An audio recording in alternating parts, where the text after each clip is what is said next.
আল্লাহ রাসূল সাল্লাল্লাহু আলাইহি ওয়াসাল্লাম বলেছেন মান ক্বারা সূরাত ইয়াসিন ফি সাদরিন নাহার কুবিয়াত হাওয়াইজুহু।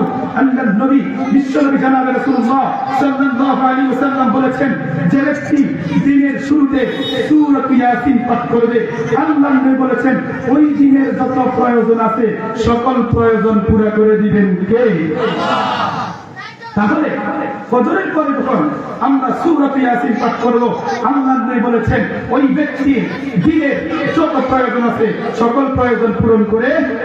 মুহতারাম হাজিরিন, এরপরে আল্লাহ বিশ্বনবী জনাব রাসূলুল্লাহ সাল্লাল্লাহু আলাইহি ওয়াসাল্লাম বলেছেন মান ক্বারা সূরাতাল ওয়াকিআতি ফি কুল্লি লাইলাতিন লাম তুসিবহু ফাকাতুন আবাদা।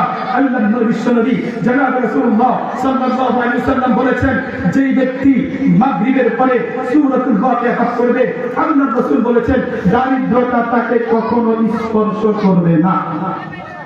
সুবহানাল্লাহ। আরো জোরে বলেন সুবহানাল্লাহ। আল্লাহ রাসূল বলেন যেই ব্যক্তি মাগরিবের পরে সূরাতুল ওয়াকিআ পাঠ করবে দারিদ্রতা তাকে কখনো স্পর্শ করবে না। এরপর আল্লাহ রাসূল বলেন যেই ব্যক্তি ইশারের পরে সূরাতুল মুলক পাঠ করবে, আল্লাহ রাসূল সাল্লাল্লাহু আলাইহি ওয়াসাল্লাম বলেছেন ইন্না ফিল কুরআন লা সূরাতুন 30 আয়াত। আল্লাহ নবী বলেন কুরআনুল কারীমের মধ্যে 30 আয়াত বিশিষ্ট একটা সূরা আছে।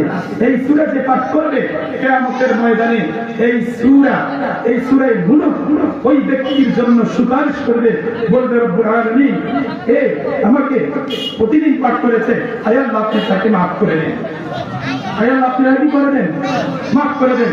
মুহতারাম হাজিরিন, এজন্য কুরআনুল কারীমের তৃতীয়